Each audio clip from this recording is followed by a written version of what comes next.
Ladies and gentlemen, one of the most beautiful things you've ever read in your life is this Atlantic article that was just published. And I say this with all due respect to the author, brilliant writer. Stop waiting for Trump to get convicted. The chances that the criminal cases against the former president will be successful are slim to none. And that will only embolden him and his followers. And you get some really beautiful statements, really wonderful. Attorney General Merrick Garland is not going to save democracy. Well, let's see. Comey said that Clinton didn't intentionally use servers that had top secret and special access program intelligence on them. He also never explained how that classified data and top secret intelligence managed to find its way onto servers literally outside of the United States government. We have no clue how that happened. By the way, I want a Clinton-Trump rematch. I pray every night for Madam Secretary to be the nominee, and Trump, obviously he will be, and we get a rematch. Please, God, please, Clinton-Trump 2024. It's what we deserve, and it's the best thing that could ever happen to the country, for many reasons. I've explained that before. Anyway, so democracy was still intact, and furthermore, democracy has nothing to do with the Democratic Party achieving any political objectives. So, the fact that Trump is not indicted because there's literally no evidence to do so. Tax returns were not the holy grail of corruption. That was false. The Mueller probe found nothing pertaining to Trump. It was completely fabricated, nonsensical, irrational, that's the antithesis of democracy, to buy a dossier purchased by, to have your direct political rival buy a dossier full of nonsense and utilize those fabricated lies and deceitful statements and baseless allegations to foster investigations. So that's what the Durham probe is about. 3 indictments in the Durham probe. 0 indictments against Trump. We're going to get to the Durham probe, obviously, like I do every day. Like that's what this segment is about. But before we do, we have to just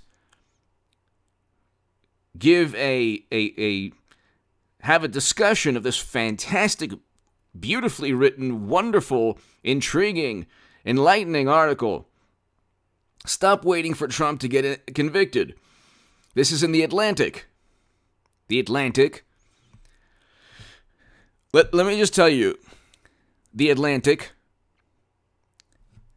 The Washington Post, The New York Times. By the way, hit subscribe to this channel right now. We're almost at 200,000 subs. People, tell your friends about this channel. If you want to support my voice, my Patreon is below. Hit subscribe to the Stock Market Crash channel and read my Federalist article last October predicting the impending stock market crash we're about to have and basically the economic decline we've been seeing for the past 5-6 months, which is what I talked about in the Federalist. Read that article if you want to read my writing in The Hill, The Huffington Post, Salon, The Jerusalem Post, other publications. Go to hagoodman.com. You can see my debates there as well.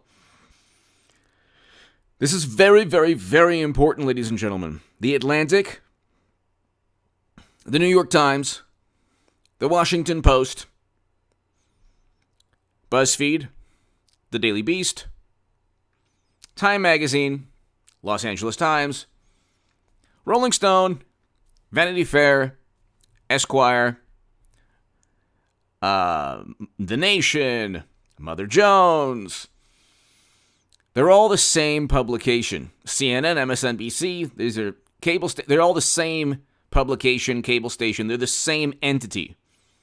It's a public relations monstrosity. They're saying the same thing. Trump is bad. He's bad for democracy. Democrats are great. Inflation is certainly not the fault of mashed potato brains. So inflation, certainly not Biden's fault. Neither is neither are high oil prices and zero economic growth, and gas prices have nothing to do with him. And what's taking place in Europe right now, one of the most horrendous geopolitical nightmares taking place under President Exhumed Bodies Watch. It's not his fault. Literally nothing is his fault. Something happens at the end of the galaxy, it's Trump's fault. He should be convicted of it. Democracy demands it. But you have the Durham probe indicting 3 people, specifically for lying to FISA judges, for lying about the Steele dossier being a subsource, and lying to the FBI about Clinton paying an attorney to obtain non-public data on Trump. For what purpose? Oh, that's right, to set him up and frame him. But I want to read you this, and if you've lasted this long, because I have a certain type, certain style of expressing myself that I know that my viewers enjoy. It's an acquired taste, but Attorney General Merrick Garland is not going to save democracy, nor is the Attorney General of New York Letitia James, the Manhattan District Attorney Alvin Bragg, nor the Fulton County District Attorney Fannie Willis. As the apparent collapse of the New York District Attorney's investigation makes clear, criminal cases are hard to make. No, they're not. With all due respect to the writer, no, they're not. You could make a criminal case for using Clinton. I want a Clinton-Trump rematch, okay? But using private servers with top secret intelligence on them outside of the United States government, that's not legal. If anyone had top secret intelligence on a laptop anywhere, they would immediately be arrested. Okay? Much less 4 years of, but then you have the artist formerly known as Hunter. His emails, literally pay-to-play schemes. How can you use your influence on behalf of the company? 10% for the big man. These are his emails that the New York Post broke. And it was a legitimate story, but of course, anything detrimental to Democrats, media converges, circles the wagons, silences everybody. I mean, they're not even hiding the fact anymore that they're all playing on one side for one team. Media is an extension now of the Democratic Party. They're not even trying to pretend.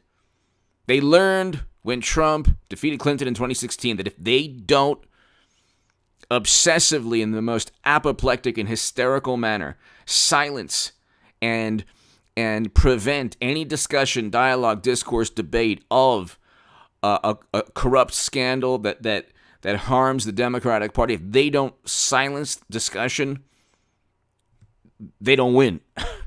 So they had to do that. The New York Post was in the right, should never have been suspended by social media, Twitter. And then the New York Times just recently, Politico confirmed the reporting a year ago. But you could definitely make criminal cases against 18 U.S. Code 371. I wrote about that in the Federalist against Comey and McCabe. They knew that Trump's direct political rivals were purchasing dossiers against him, fabricated phony nonsense. Okay? They had a high to moderate confidence assessment according to the DHS and ODNI reports. You can't investigate people, especially incoming candidates, on high to moderate confidence. You could literally do that with any. Bush's administration could have investigated President Obama. Why? Because Vladimir at that point in 2008 and The Guardian and other publications quoted him as saying, "Oh yeah, you know what? He wanted a change from Bush to President Obama." Did that mean that he installed President Obama? No. You can accuse your direct political rival. This is the antithesis of democracy. You can accuse your direct political rival of having a less hawkish foreign policy towards a specific rival nation or geopolitical adversary, and then you could say that adversary installed your political rival because they have the same viewpoints. But again, see, Nobody says, well, Democrats didn't want to talk about the origins of you-know-what. Doesn't that correlate with a country that doesn't want to talk about the origins of you-know-what? So we can go on forever. What is the point here? If you've lasted 10 minutes, what's the point?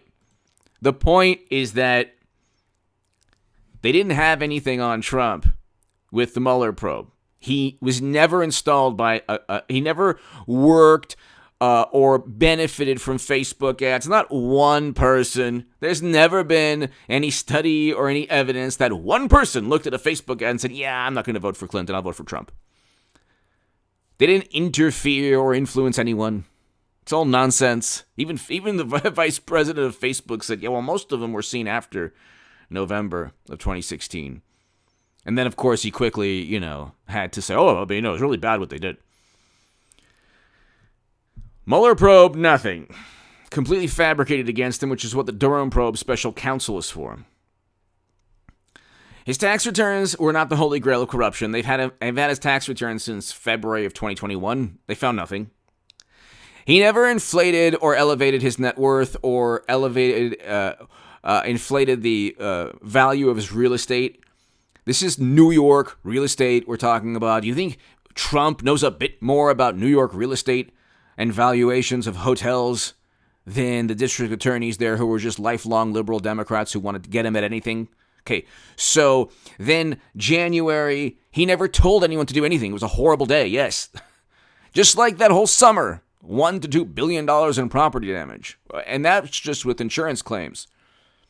You had billions more that were not insured. 25 lives lost, according to Wikipedia. Democrats didn't care. They were actually bailing people out.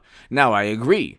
The cause is a good cause, you could say. But no cause is worth that amount of destruction.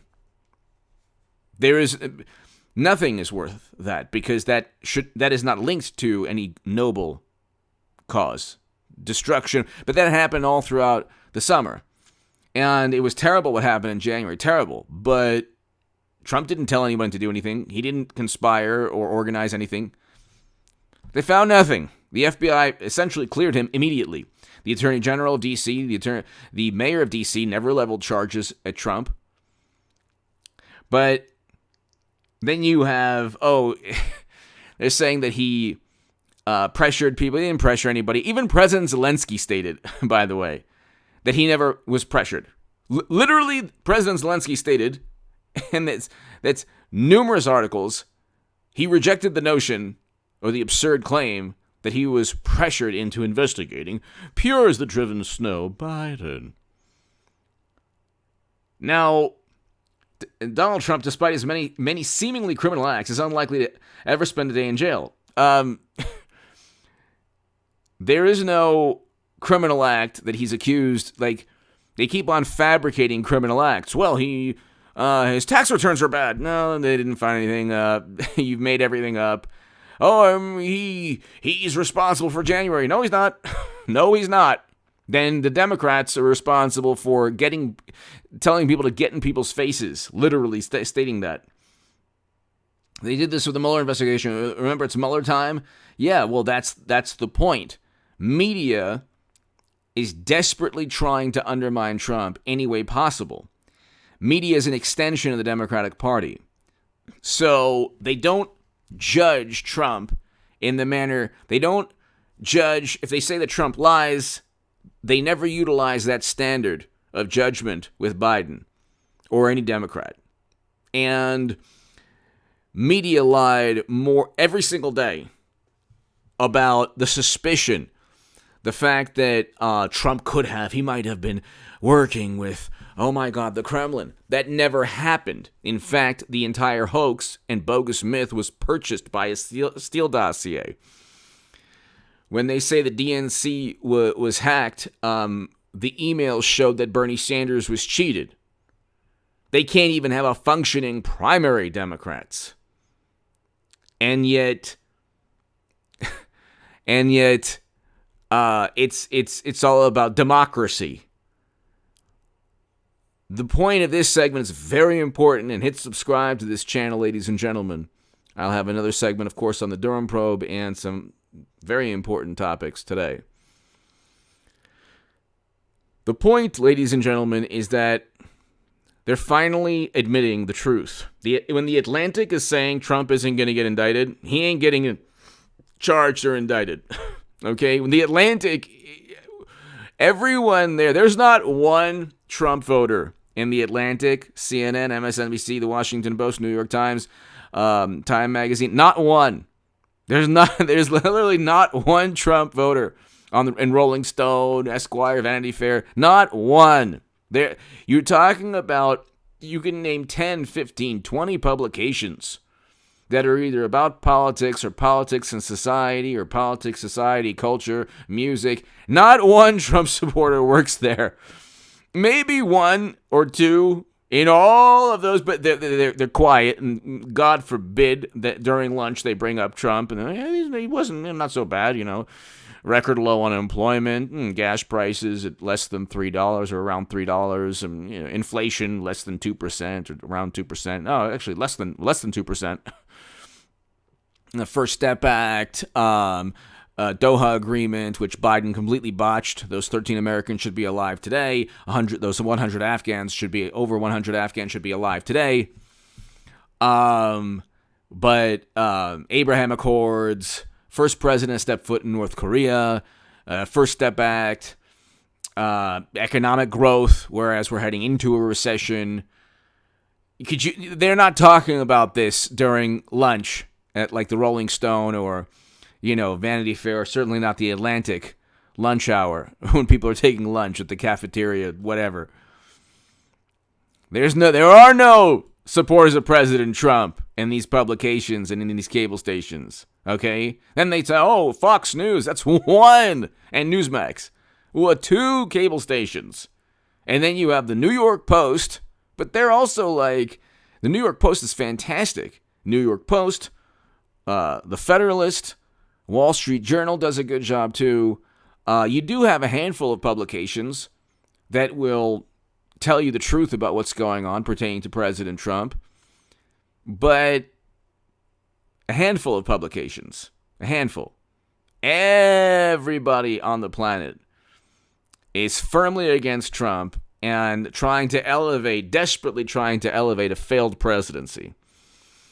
And because they didn't like Trump's tweets, and because they said he's an authoritarian because of his personality, people will now deal with rising inflation, which of course isn't Biden's fault. Literally nothing. Inflation, gas prices, geopolitical nightmares, definitely not Biden's fault. And this has taken place, ladies and gentlemen, because you have 5 years of lies stating that Trump was guilty of something, when in reality, Clinton was. When in reality, Hunter and Joe almost certainly are. When in reality, the DNC cheated Bernie Sanders. When in reality, the epicenter of corruption is the Democratic Party. The epicenter of corruption 20 years ago was the Republican Party, Bush, Cheney, and Rumsfeld. But those people are now firmly embedded, the Lincoln Project, Bill Kristol, all those people who were against marriage equality, by the way, every one of them. Almost every one of them. And we're pushing never-ending counterinsurgency wars and conflicts. Literally, they've never been right about any foreign policy decision. Libya, which Biden was a part of, and President Obama. All of these, they're now firmly embedded within the Democratic Party. So,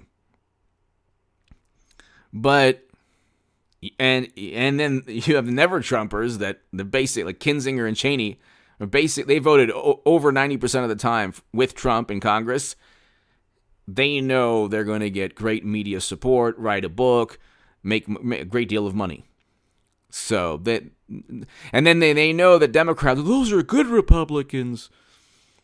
If Mitt Romney was ever the nominee, he would lose miserably, and they would then say, Mitt Romney's even worse than Trump. We never thought it was possible, but here it's true. They only care about power. There is no value system. And they're always lying. Then they're complaining about Trump lying, but his lies are like linked to hyperbole. He was telling the truth when he about his tax returns, about everything, about not working with with the Kremlin, all that stuff. Those were baseless claims against Trump. The people who alleged those things lied through their teeth every single day, 24 hours a day. And you had countless publications, news stations, they all were perpetuating a lie. And that's what the Durham probe is finding out. 3 people indicted, 0 indictments against Trump. What does that tell you about where the political winds are taking this country?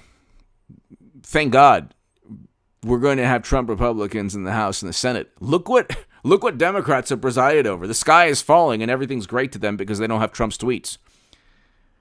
Inflation is through the roof. I mean, geopolitical nightmares. Jimmy Carter 2.0.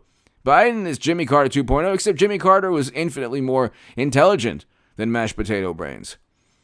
So, but Carter ushered in 12 years of Republican rule. That's how bad he was. And you look, Reagan was much better than Jimmy Carter in terms of economic growth, much better. But so you had, and then you had Herbert Walker Bush. But that's why the Clintons get a free pass, because they were able to save the Democratic Party from, another 8 years or 4 years of Republican rule. But anyway, hit subscribe to this channel right now. They've given up. They've given up on indicting Trump. They're slowly realizing that there's no, that they never had a reason to indict Trump. Now you'll have Trump Republicans in the House and the Senate, and they've created a situation where there are only going to be endless investigations. The problem for Democrats now is that they actually have corrupt, they have emails floating around, top secret intelligence, all these things. They have the Durham probe special counsel on their behind. All the people who set up and framed Trump are either going to be indicted or investigated. So there's already 3 indictments with 0 political support and 0 media support. Now imagine what happens when the House and the Senate become Trump Republican. And you will see media slither, some of media will slither towards the Trump Republican side. You'll see it because the corruption, it won't be difficult to investigate the corruption on the Democratic Party side. You have endless emails. You have money flows, like actual flows of money that you can investigate that you couldn't with Trump. And what Democrats did is they had to purchase a dossier against Trump. Trump never had to purchase anything. He didn't purchase Hunter's laptop. That came just with the corruption that exists. Give me your thoughts below. Hit subscribe right now. They've given up on indicting Trump, and Durham's just getting started. Hit subscribe. Thank